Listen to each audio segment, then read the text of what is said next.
अस्सलाम वालेकुम नाजरीन। पंजाब हुकूमत तब्दील हो गई, असम्बलियाँ जो है वो तोड़ दी गई, केयर टेकर सेटअप आ गया।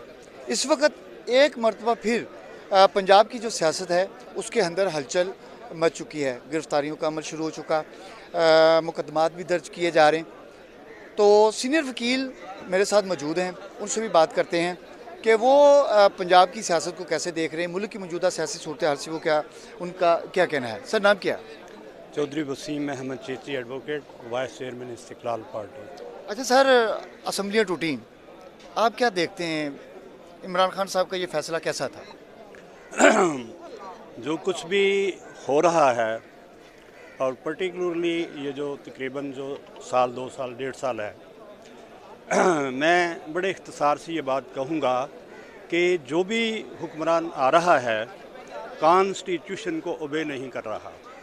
अपोजिशन का हो, जब भी कोई गवर्नमेंट आती है, पार्लियामेंट बनती है, तो अपोजिशन और सिटिंग गवर्नमेंट जो है उनका कम्बिनेशन होता है।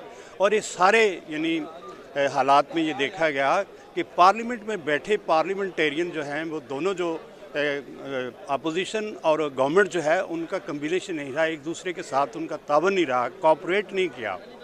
और आखिर पे जब इस तरह के हालात आ जाते हैं, यानी बुनियादी पार्लियामेंट की ये जिम्मेदारी है कि उसने इस जमहूरियत को आइन के तहत चलाना है और अवाम को रिलीफ देना है। यानी पार्लियामेंट का वजूद किस लिए आता है कि वो गवर्नमेंट बने और अवाम को रिलीफ दे। आज के हालात में अगर देखा जाए तो आम आवाम जो है उसका सत्यानाश हो रहा है। मुश्किलात जो आ रही हैं इसका तमाम का तमाम मलबा जो है और इससे जो मुतासर हो रहे हैं वो आम आदमी हो रहा है। बड़े जो हैं उनको कोई इतना ख़ास फ़र्क नहीं पड़ता। अब गवर्नमेंट चेंज हो रही है और 3 महीने के लिए, 6 महीने के लिए नहीं, आप फर्दर जो जनरल इलेक्शन का जो टाइम है वो बहुत थोड़ा है। और अब ज़िमनी जब इलेक्शन होंगे तो इससे क्या निकलेगा। और माशी हालात पाकिस्तान जो है वो उसकी मईशत डूबी हुई है। कह रहे हैं कि पाकिस्तान जो है बहुत पीछे जा रहा है, उसकी मईशत डूबी हुई है। तो इन हालात में इस तरह के ब्लंडर करना जो है, कोई भी हो और ये बेहतर नहीं है। और इसके रिज़ल्ट जो हैं वो मुस्तकबिल में जो हैं वो पाकिस्तान एक डार्क पोजीशन, इनकी जो पॉलिटिक्स जो है वो बर्बाद हो चुकी है। एक पार्लियामेंटेरियन भी जो है वो इस आम आवाम के लिए वो आवाज़ नहीं उठा रहा, बल्कि अपने धड़ों की सियासत कर रहे हैं और कॉन्स्टिट्यूशन को तो ओबे नहीं कर रहे। आइन का आर्टिकल 5 इस बात का यानी हर यानी शहरी को और उसकी पाबंदी करना, चाहे कोई ऑफिशियल हो, चाहे कोई बड़ा हो, चाहे कोई छोटा हो, आम आदमी हो, बड़ा अहदेदार हो, उसने ओबे करना है। जब हुक्मरान उसको ओबे नहीं कर रहे तो दीगर जो हैं उन्होंने क्या करना है।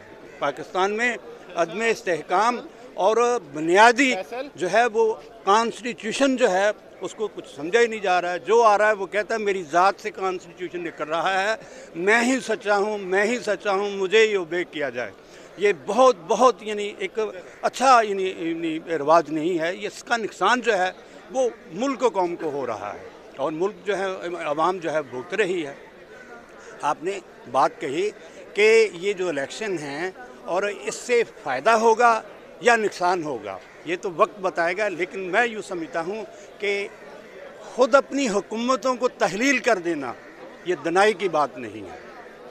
बहुत बड़ी बात की है इन्होंने। Thank you sir. बहुत बड़ी बात की है कि अपनी हुकूमतों को खुद अपने हाथों से तहलील कर देना कोई दनाई की बात नहीं है। और ये जो सीनियर वकील थे इनका ये भी कहना है कि चाहे अपोजिशन है चाहे गवर्नमेंट है, ये जो है कानून को मानने के लिए बिल्कुल तैयार नहीं है। अपनी जो है सब लोग बातें कर रहे हैं, अपना जो राज है, जो सिस्टम है उसे चलाना चाह रहे हैं। तो इसी के साथ अपने मेज़बान आज़म बाजवा को इजाज़त दें। आपसे फिर मुलाकात होगी। अल्लाह आपका, मेरा, हम सब का हामी और नासिर हो।